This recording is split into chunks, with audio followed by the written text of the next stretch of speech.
Priyanka ji, Saudi अरब से। राधे राधे महाराज जी, आपके चरणों में कोटि कोटि प्रणाम।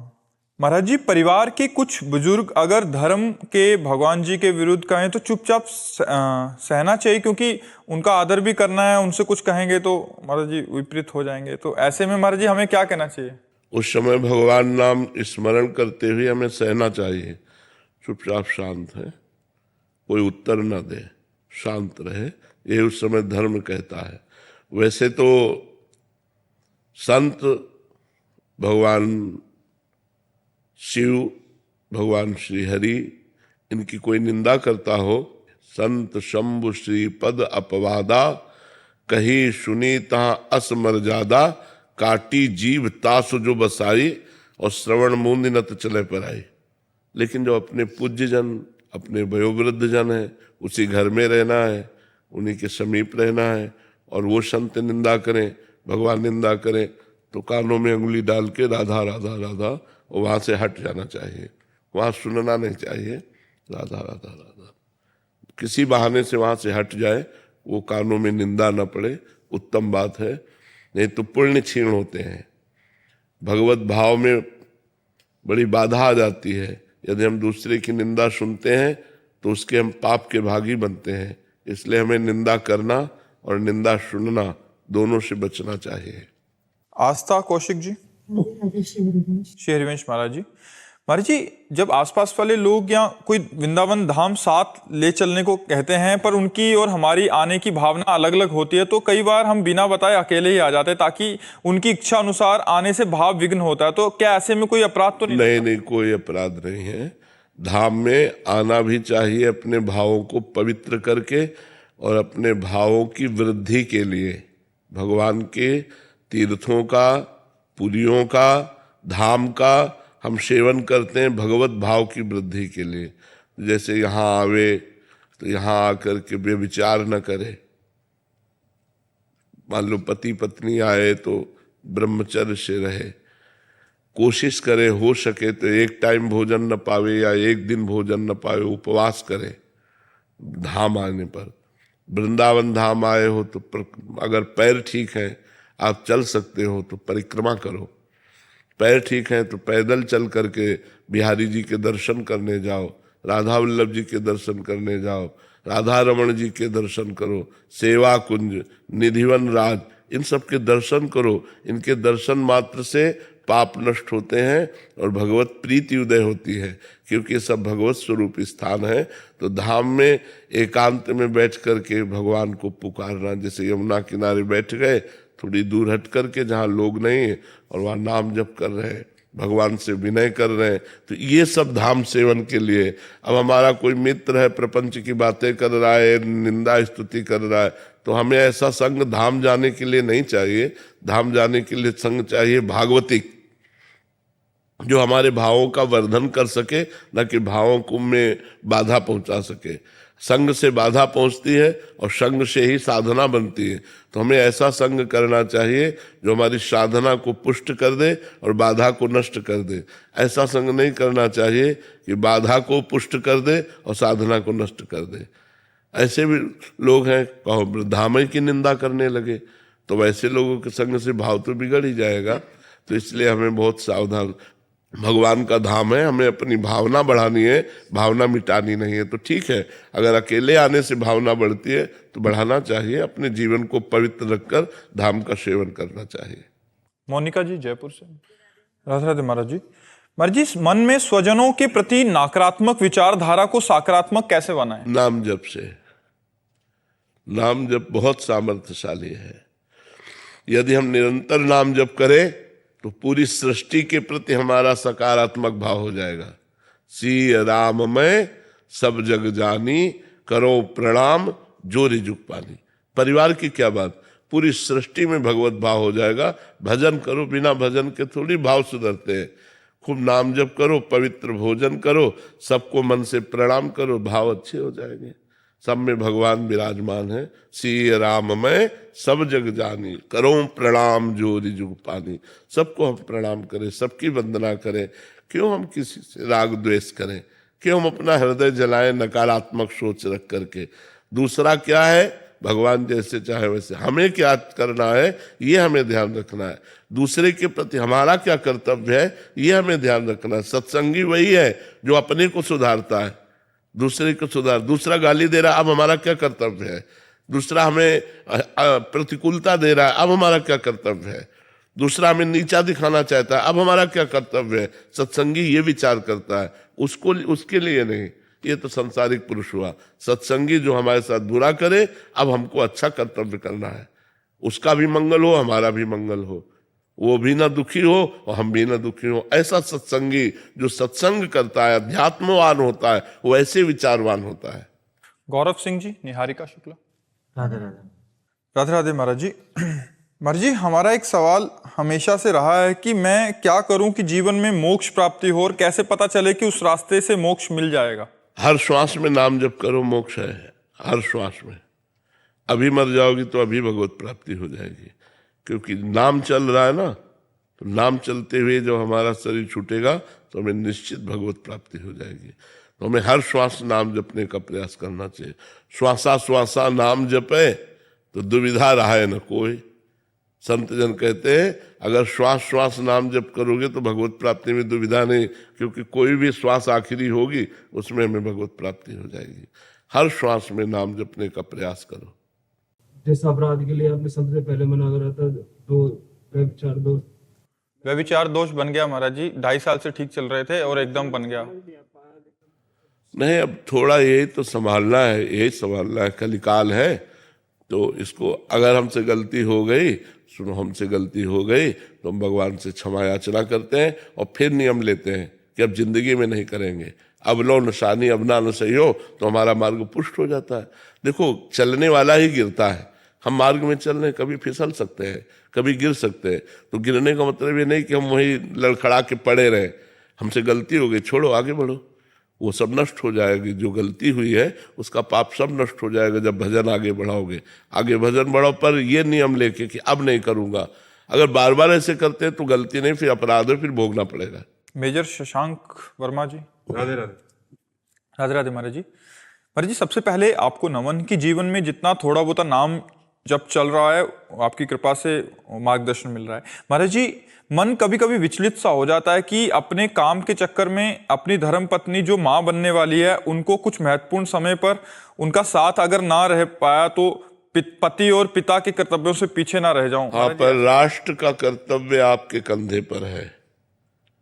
हम इसीलिए अपने भारतीय सैनिकों को नमस्कार करते हैं, प्रणाम करते हैं कि जहां उनको अपने परिवार की अत्यंत आवश्यकता है, उन आवश्यकताओं को ठुकरा कर, जैसे मान लो आपकी माँ है तो आपकी बहू का सहयोग वो कर सकती है, लेकिन कितने जवान हैं जिनके केवल पत्नी ही अकेले रह रही और वो गर्भवती है। उसको जरूरत है, अत्यंत जरूरत है अपने पति की, उसको सानिध्य की जरूरत है, उसको सहयोग की जरूरत है, उसको इस विश्वास की जरूरत है कि आप हमारे पास हैं, कोई भी संकट होगा आप तत्काल अस्पताल ले जाएंगे। लेकिन आप बॉर्डर पर खड़े हैं, आप वहाँ राष्ट्र सुरक्षा में खड़े हैं। इसीलिए हम नमस्कार करते हैं कि एक सन्यासी का जीवन और एक सैनिक का जीवन लगभग मिलता जुलता है।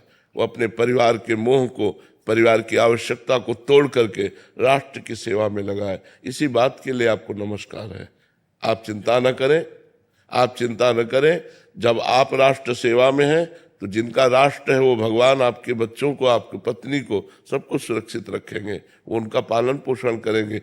जिन जंगल में पशु पक्षियों का कोई नहीं है तो कौन भरण पोषण करता है? भगवान ही तो करते हैं ना। आप चिंता ना कीजिए, आप निश्चिंत रहिए। भगवान ऐसी व्यवस्था कर देंगे कि अगल बगल के लोग सहयोग कर देंगे। आप राष्ट्र सेवा के, अगर छुट्टी मिल जाए तो बहुत अच्छी बात है, अगर छुट्टी नहीं मिलती है तो आप दुखी मत होइए। आप राष्ट्र सेवा का भार अपने कांधों पर लिए हुए खड़े हैं, आप चिंता मत कीजिए। अगर आपको ऐसे ही गोली लगती है तो सीधे स्वर्ग जाओगे, और आधा कहकर पधारोगे तो भगवत धाम जाओगे। आपका अहित तो हो ही नहीं सकता, आप राष्ट्र सेवा में हैं। इसलिए आपको गर्व होना चाहिए कि हम सब कुछ त्याग करके अपने राष्ट्र सेवा में हैं। राष्ट्र सेवा में प्रधान हमारा धर्म राष्ट्र सेवा है और द्वितीय परिवार सेवा है। छुट्टी मिले तो भरपूर प्यार दीजिए अपने परिवार को, और जब दूर हैं तो मोबाइल आदि से उनको पुष्ट रखिए और अपने सेवा कार्य को देखते रहिए। क्योंकि हर आर्मी वाले के लिए बहुत बड़ी समस्या होती है। जो 1 महीने की छुट्टी में आता है, अपने परिवार में रच पचता है, अब वो जब जा रहा है तो उसका छोटा बच्चा अंगुली पकड़ के पूछ रहा है, पापा कब आओगे? अब पापा क्या उत्तर दें? पता नहीं आना होगा कि नहीं आना होगा, क्योंकि ऐसी राष्ट्र सेवा ये है कि बॉर्डर में खड़े हैं, कहीं भी तैनात है, कहीं भी किसी से भी मुठभेड़ है, आतंकवादियों से है, कभी कहीं भी कोई भी क्षण मृत्यु अपना ग्रास बना सकती है। तो ये नमस्कार योग्य है कि वो अपने परिवार के मोह का त्याग करके, परिवार की सुख सुविधाओं का त्याग करके, हर पुरुष चाहता है कि मैं अपने घर में सोऊं, दिन भर कहीं भी काम करूं, रात्रि में तो अपने घर में सोऊं, लेकिन वो कहाँ कैसी कैसी परिस्थितियों में। इसलिए हम भारतीय सैनिकों का सम्मान करते हैं और अपने भारतवासियों से प्रार्थना करते हैं कि भारतीय सैनिकों का सम्मान करें, उनको एक नौकर ना समझें। वो बहुत बड़ा बलिदान देकर नौकरी कर रहे हैं। व्यापार और नौकरी जीने के लिए तो और भी साधन है, लेकिन केवल पैसे के लिए ही नहीं है, ये राष्ट्र के लिए है, राष्ट्र के लिए सीधे गोली खाते हैं। इसलिए नमस्कार करो और इनका आदर करो। भाविका। राधे राधे महाराज। राधे राधे महाराज जी। महाराज जी, मेरा प्रश्न है कि हमें हमेशा सफलता प्राप्त करने को कहा जाता है, वो सफलता आखिर है क्या? क्योंकि महाराज जी, मम्मी पापा हमें सफल होते देखना चाहते हैं, तो क्या सफलता वो होगी जो मेरे मन शांत करेगी, या मतलब भले ही कम में मिल रहा है बट देखो, सच्ची सफलता तो ये है कि हमें शांति मिल जाए, हमारा मन प्रसन्न हो जाए। नहीं, कोई सफल नहीं है। जो जहां है उतने में भी उसको ईर्ष्या है, राग द्वेष है, अशांति है, ये माया है। ये चाह मिटती नहीं। जब तक चाह है तो अशांति है, और अशांतस्य कुतः सुखम, जो अशांत है वो सुखी कैसे हो सकता है? तो शांति संतोष में है। जितना प्रभु ने दिया है काफी है। अब हम अपने जीवन को भगवत मार्ग में लगाएं। हम भगवान का नाम जप करें, भगवत भाव से दूसरों की सेवा करें, भगवान की कथा सुने, भगवान का नाम कीर्तन करें। ये लक्ष्य है हमारा। हमारा मनुष्य जीवन का लक्ष्य है भगवत प्राप्ति। मनुष्य जीवन का लक्ष्य है परम सुखी हो जाना। मनुष्य जीवन का लक्ष्य है परम शांत हो जाना। ये सब भगवान में होगा, माया में नहीं होगा। माया में तो जितना मिलता जाता है उतनी अशांति बढ़ती जाती है।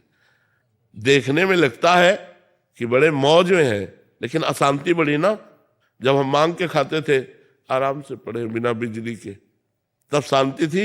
या आज हम सोफा में बैठे हैं, गाड़ी में चलते हैं, लोगों को लगा होगा कि ये शांति है, लेकिन हमें लगा वो शांति थी, ये शांति नहीं है। समझ में आ रहा है ना? हाँ, लोगों को लगता है व्यवस्था शांति प्रदान करेगी। बढ़िया मकान हो जाए, बढ़िया गाड़ी हो जाए, बढ़िया सब परिवार सुखी हो, बड़ा शांति रहेगी। और ये सब हो जाए, फिर हमें बताना कब शांति रहेगी, क्योंकि हम दोनों पक्ष से देखें। तो अगर वास्तविक पूछो तो शांति उसी में है कि साईं इतना दीजिए जामे कुटुंब समाए, और मैं भी भूखा ना रहूं, साधु न भूखा जाए। ज्यादा मांग करने से अशांति ही बढ़ती है। तो इसलिए नाम जप करो और लक्ष्य बनाओ भगवत भजन, और जीवन में शांति होती है भगवान से। रुपया पैसा से शांति नहीं होती, पक्का समझ लो। कल आंसू गिरते थे जब कोई गुड़ दे देता, 2 रोटी दे दिया, या 1 मिर्च दे दी, 2 रोटी दे दिया, तो लगता तो भगवान कितना ख्याल रखते हैं कि हम भूखे ना रहे। और भगवान ने मुझे तो रोटी पाते पाते रोना आता था कि कितने कृपाल हो भगवान आप। अगर किसी ने 100 ग्राम मीठा दे दिया तो भगवान कितना प्यार करते हैं, इसको प्रेरित करके 100 ग्राम मीठा। अब आप 1 कुंतल मीठा रख दो आके, कोई हाँ ठीक है बांट दो सब, वो बात खत्म हो गई। हर चीज में जो सुख हमने उस पक्ष में देखा, यद्यपि वो पक्ष आपके देखने में बड़ा कष्टप्रद था। हमारे पास ओढ़ने के लिए कंबल भी नहीं था, हम टाट ओढ़ते थे, जो बोरा गेहूं के हैं वो ओढ़ते थे सर्दियों के समय। तो हम शांति किसमें मानते हैं? भगवान के द्वारा दी हुई अव्यवस्था में। अव्यवस्था में, व्यवस्था में नहीं। हम तो कहते हैं कि धन्य है वो संत जो अपना जीवन अव्यवस्था में व्यतीत करके पधार गए, कभी व्यवस्था संसार की स्वीकार ही नहीं की। तो जीवन उनका परम धन्य, क्योंकि अव्यवस्था में देखा है भगवान का प्यार। और अब जो है वो तो माया का सब खेल है। इससे हमसे कोई मतलब, हमें कोई महत्व नहीं इन सब का, क्योंकि हम जानते हैं सब कूड़ा करकट भगवान की माया ने फेंक दिया। ले खिलौने खेलो, राम ही भजे थे चतुर नर। जो भगवान का भजन करते हो माया के खिलौनों में नहीं खुल रहे। तू अपना खेल विस्तार करती रहे और मैं अपनी जगह हूं, अपनी जगह ही हूं। हम उतना स्वीकार किए जितने में आवश्यकता है, अन्यथा ये सब नरक है। आपको लगता होगा ये सब नरक है, कुछ नहीं, ये सब मायाकृत है। बड़े बड़े सम्राट आए और भोग भोग कर मर के चले गए, आज उनका केवल इतिहास में नाम लिखा हुआ है, कहीं उनका परिचय नहीं है। इसलिए मनुष्य जीवन की शांति भगवान के चरणों में है। खूब नाम जप करो और जैसी परिस्थिति में हो, बहुत अच्छी परिस्थिति में हो, परिस्थिति बदलने की मांग कभी मत करना भगवान से। व्यवस्था और भजन अलग बात है। अव्यवस्था में भजन होता है। विपत्ति में जो भगवान की पुकार होती है वो पुकार संपत्ति में नहीं होती, ध्यान रखना। जब कोई नहीं पूछता और चार गाली लोग देते हैं और फिर एकांत में बैठकर जब भगवान के लिए रोना आता है तब लगता है नाथ मेरा इस जगत में कोई नहीं, कुछ नहीं प्रभु, मैं तो भिखारी आपके केवल चरणों का हूं। वो जो भाव है, भगवान बड़ी कृपा करते हैं उन संतों पर जिनको जीवन में कभी भोग नहीं देते और वो भजन करके भगवान को प्राप्त हो जाते हैं। प्रणाम है उन संतों के चरणों में। श्री हरिवंश महाराज जी, महाराज जी पिछले कुछ समय से आपके नियमावली के अनुसार साधन भजन में हैं। महाराज जी, आपके द्वारा बताए गए वचनानुसार मैं अपने कॉलेज में कुसंग, निंदा, दोष आदि रजोगुण व तमोगुणात्मक प्रवृत्तियों से बचने की पूर्ण चेष्टा भी करता हूं, परंतु गुरुजी अधिक भजन व आत्मबल न होने के कारण मैं कभी कभी पूर्व अभ्यास के कारण परास्त हो जाता हूं और कुसंग में फंस जाता हूं। ऐसे में महाराज जी अपने अंदर बहुत गलानी होती है। हम खुल के कह रहे हैं कि यदि आप हस्त मैथुन नहीं करेंगे और नाम जप करेंगे तो आप सबसे जीत जाएंगे। अगर आप ये दोष करेंगे तो फिर आप परास्त हो जाएंगे। ये दोष है आप में, हटा दो इसको। ईमानदार बच्चे हो जो तुमने स्वीकार कर लिया, तो इसलिए इसको हटा दीजिए। ठीक है, आज से नियम लो, चाहे जितनी परेशानी पड़े आप ऐसी क्रिया नहीं करेंगे। ठीक है, जब आपको क्रिया का आवेश आवे तो राधा राधा राधा राधा राधा, नहीं हमने कसम खा लिया है अब हम नहीं करेंगे, क्योंकि ये दोष आपको आगे नहीं बढ़ने देगा और ये बहुत खतरनाक दोष है। ये बढ़ जाए तो कहो दिन में 2 बार 3 बार ऐसे, और अपने आप को नष्ट कर डालता है। और चिड़चिड़ा स्वभाव हो जाना, स्मृतिहीन हो जाना, घुटनों में कमर में दर्द होने लगना, जरा सा चिंतन करने पर माथे पे दर्द होने लगना, जरा सा प्रतिकूलता आने पर नाक में गुस्सा आ जाना, ये सब लक्षण प्रकट हो जाएंगे। इसलिए ये बंद कर दो।